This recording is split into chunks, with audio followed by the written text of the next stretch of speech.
Hi, I'm Terry Hutchison. I'm Terry Hutchison. We've been married for 30 years this coming November. Can you believe it? Seems like yesterday. You better say that. There was a time when I vowed that I would never ever marry again.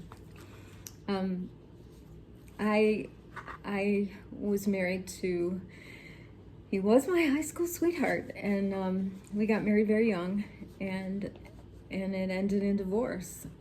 I like to blame it on the fact that he was unfaithful. He was physically, emotionally, and sexually abusive. He was a substance abuser. He drank, mostly beer, but basically anything in sight. But I also enabled. I hid everything from everyone. I would wake up early and put all the cans and bottles in a trash bag and put the trash bag in the garage until I could take it down to the street. And he would make hurtful comments when we were, before everything got too bad, when we would be out in public, and he'd say bad things about me, and I would cover it up by being sarcastic back, and people just thought we were a comedic couple, you know. They didn't see that how hurtful his comments were because I would cover it up. I tried Al-Anon. I think I was in a bad group because the women, there were only a few women in the group, and they were doing the same thing. They were, instead of setting boundaries, they were also enabling, and it just didn't work for me at that time. Joe began as a functional alcoholic. He was still caring for the kids, taking my son to games and having fun with the kids. Although he was pretty rough on Corey, my daughter. And then it deteriorated to the point where he still went out partying with he was a St. Pete police officer, so he'd go out drinking with his friends, spending every bit of his paycheck so that I had to work 3 jobs to make ends meet. And then it got to the point where he didn't go anywhere. He spent all his money on alcohol and whatever, but he would come home and he would sit in his rocker and drink from the time he got home until the next day, until it was time to go to work. And he would rock in the rocking chair. He wouldn't talk to me.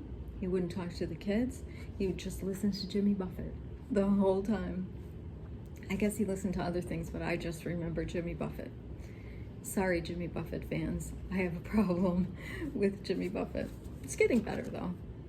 So I felt abandoned at that time, and so did the kids, because he drank. That was his only pal, was alcohol. And I didn't have the tools at that time to know how to help him. And nobody did. He abandoned us. So we did go to a counselor. We tried a marital counselor, and eventually the marital counselor told us that there were marriages that were better than ours that ended in divorce. And we kind of took that as a sign and just divorced. So following the divorce, I still felt as empty as ever. And at that time, I was still working 3 jobs. Nothing much had changed. I was teaching dance. I was choreographing for a small drama group, and my main job was as a bartender at a place called Woody's Waterfront on St. Pete Beach. Well, I met Terry at that time. Most of the people were, I called them strays. They were either beach bums or they were tourists, and they'd come in their shorts and flip-flops, smelling of fish or suntan lotion. But Terry was different. He was a kind man who offered a listening ear, and he became my friend. I worked at charter hospitals and lived on the beach at the time, and I traveled for them. And at Woody's was a nice waterfront place to grab lunch. So 6 months following my divorce, I met Jesus. My neighbor, Sue, babysat my kids while I was at work. She had kids around the same age, so it was really convenient. And she was Christian, and she asked me if she could take my kids with her kids to Vacation Bible School. This was during the summer, and I didn't have a problem with it. She was a babysitter, so why not? Well, halfway through the week, my kids asked me if I would come and see their show on Sunday. I realized it was going to be in a church, and I thought maybe the walls would fall down, but I could never say no to my kids. So I agreed that I would go and see their show. Well, we walked into this teeny tiny little Baptist church, and I could tell that the kids had been talking about me because people knew my name. They came up and they said hello to Corey and Joey, my kids, and they welcomed me to the church with open arms. We went into the sanctuary, and I sat down, and when it came time for the sermon, I felt like the lights all went out, and there was a big spotlight from God down to me, and I felt like God had just opened his arms to me, and like the Lord was pouring out every word into my heart, into my soul, and he was wrapping his arms around me. It was as if everyone in the whole place had faded away, and it was a time just between the Lord and I. Like it was my time. Like the Lord had invited me to dine with him, and nobody else was there. It was just a time for the Lord and I. And I couldn't believe that the God of heaven would want me after everything that I had done, after all just the garbage. I had walked away from him all my life, and he was inviting me to be a part of his family, and I just felt so overwhelmed and so welcomed and so loved. So I was blown away. I was so blown away and so changed just in the 20 minutes of that sermon. I was a different person. But when the sermon ended and the invitation happened, I planted my feet and I planted my butt, and I was not going down the aisle because I had questions. My flesh, myself had questions. I wasn't about to go down the aisle and accept Jesus, make a commitment like that. I knew in my heart that I had accepted Jesus' invitation. I knew that I was walking into Jesus' arms, but I wasn't going to make a commitment to a church until my questions were answered. So I dug my heels in, and I made an appointment with the pastor. The next day I had a day off of work, and my kids had school, so I poured myself a big huge rum and coke.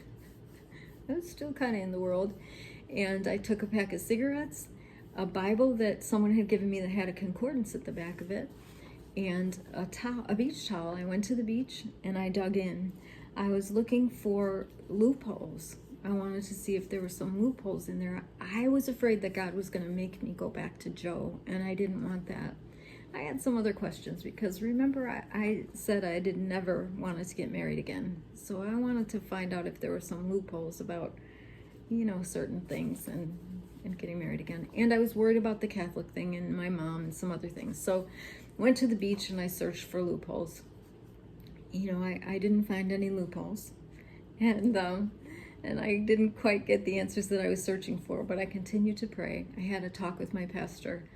Pastor told me that I was making God this big, and it kind of sat with me, and I realized that I didn't need those answers. I just needed God, and I needed to draw near to him, and that's what did it for me. I got in the Bible, and I prayed, and none of that mattered anymore. None of it mattered. My old life didn't matter anymore. The closer I drew to the Lord, the less my old life mattered. The less I was worried about Joe and about the divorce, and none of it mattered. God, I was on fire for the Lord. Romans 10:13 says, everyone who calls on the name of the Lord will be saved, and that's exactly how I felt. I felt like I was saved from my old life, and even more, God took me out of Woody's. He took Woody's away. The bar manager had this girlfriend who was very jealous, and she thought there was something going on between us, which there wasn't. But he had to fire me, and I couldn't find another job in bartending. But I had been a bookkeeper when I lived in Chicago, and I got a job bookkeeping at a church. So I was a church bookkeeper. I didn't need any of the other jobs anymore because the salary was higher. I was baptized about a month after my first introduction to Jesus. My children subsequently, later down the road, were baptized when they were ready. And my relationship with Jesus grew. My children's relationship with Jesus grew. The church secretary where I was a bookkeeper, she and I started a Singles Again group at the church. And while we were inviting people to join, I thought about my friend Terry from Woody's. I thought, he might like to join this group. So I called my friend to invite him to be part of our singles group. I said, I'd take you out to dinner, but I don't want to be involved in the singles group. That's what he said. But I declined the dinner invitation because, remember, I was never going to get married again. So our singles group grew. We had fun. We did ministry activities. And I called Terry a few times to invite him to the singles group, to which he declined again. But I eventually said yes to going out to dinner. We went to the Sponge Docks in Tarpon Springs for dinner. And I invited him again to the singles group. He said no, but I invited him to church, and he said yes. I had been baptized, but I hadn't been to church in quite some time. Going back to church with Terry made me feel closer to the Lord, much closer. Yeah, we both grew. We both grew in the Lord. Our love for the Lord increased, and our friendship grew eventually into something more. At that time, the troubles with Joe, even though we were divorced, they kind of got conjured up. James 1:2 says, "Consider it pure joy, my brothers and sisters, whenever you face trials of many kinds, because you know that the testing of your faith produces perseverance." We, Terry and I, the kids, we immersed ourselves in the Bible, reading the Word, prayer. This covering from the Lord can be the only explanation for why we didn't crumble when the troubles came. Joe lived in a dream world. He would break into my home in the middle of the night, and I'd find him wrapped around me, suffocating me. It was scary. My kids started wetting the bed, and Corey didn't want to go to her dad's house anymore. And I told Joe that they didn't want to come over anymore, and he understood. He said he realized what those signs indicated, but he said he didn't know why. Later, much later, I learned that Joe would have, even with the kids over, he would have huge parties, even when my kids were there with him. And many of those times, and I never learned who, my kids were being sexually abused. So I wouldn't have survived without the Lord. He set my feet on solid ground during some very stormy times. Several years later, Terry asked me to marry him. And believe me, it came after some, like I said, I vowed never to marry again. I didn't trust easily at that time. And so when we would get close, I would kind of run away. And Terry was so patient with me. I know he had to be about ready to give up. In fact, I think he did give up at one time, and I kind of ran after him. And it was right at that time when he asked me to marry him. I think I probably had to coax him a little. But anyway, Ecclesiastes 4:11 and 12 says, "If two lie down together, they will keep warm. But how can one keep warm alone? Though one may be overpowered, two can defend themselves. A cord of 3 strands is not quickly broken." All of our kids served as attendants in our wedding. Corey attended me, Joey, my son, Michael, Terry's oldest, Scott, and Patrick, Terry's twin sons, attended him.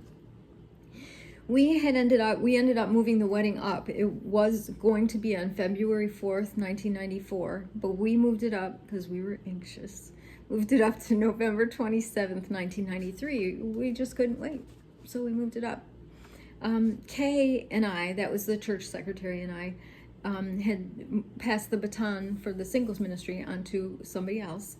But Terry and I did some different ministries. We took on the children's church ministry, and we did other outreaches. We led Bible studies. We set up a prayer room. I think Kay and I did the prayer room, and other things. We were both just excited about the Lord, and we were just loved getting involved.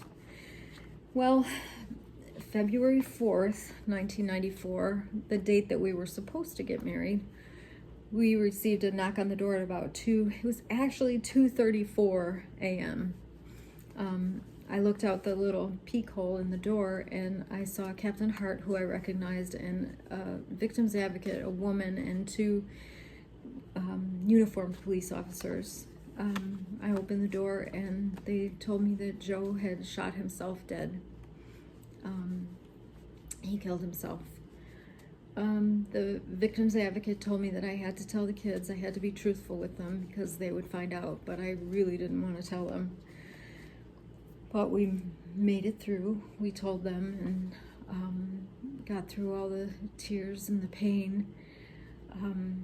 The hard part was getting through the memorial services. We had 2 memorial services to get through, and I was not going to let my kids go through. Well, the weird thing, I'm sure, is that I was still Joe's, the person to notify. But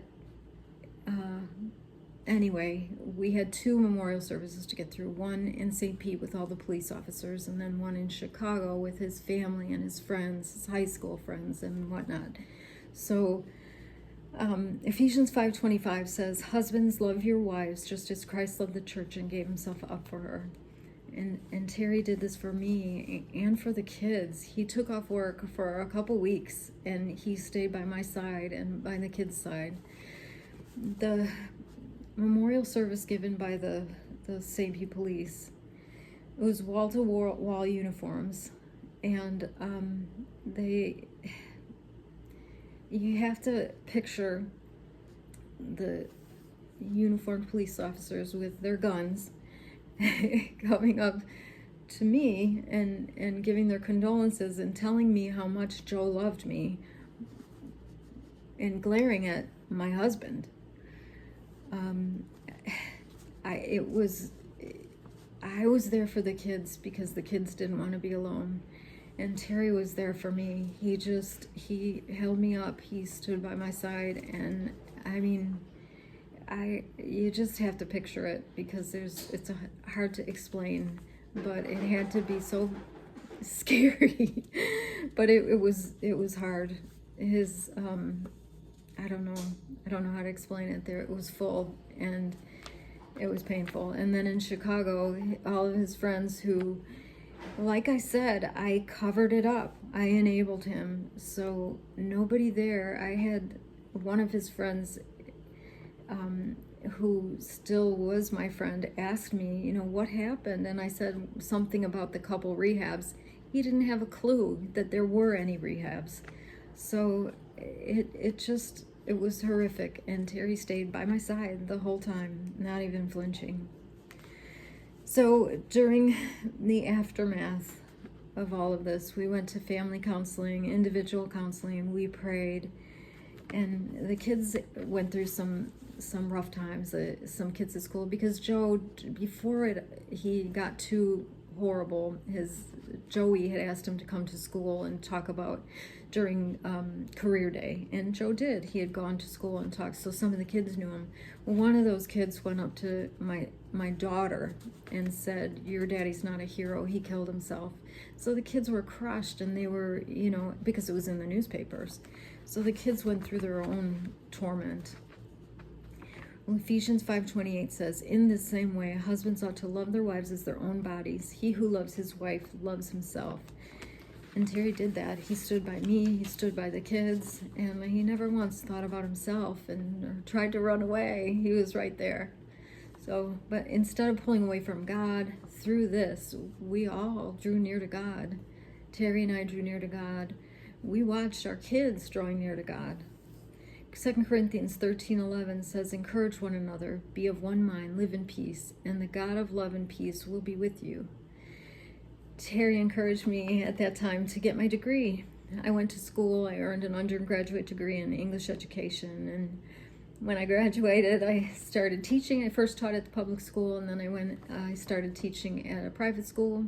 After that, a lot of stuff happens. You don't live without trials, so there's a lot of different things that prompted me to go into to get my master's and to go into counseling. But God is so good. I'm so blessed that the Lord loves me and that He gave me Terry. Our desire is to let the Lord work through us to help other couples to know the Lord, to trust each other, and to work at loving each other every day. God bless you.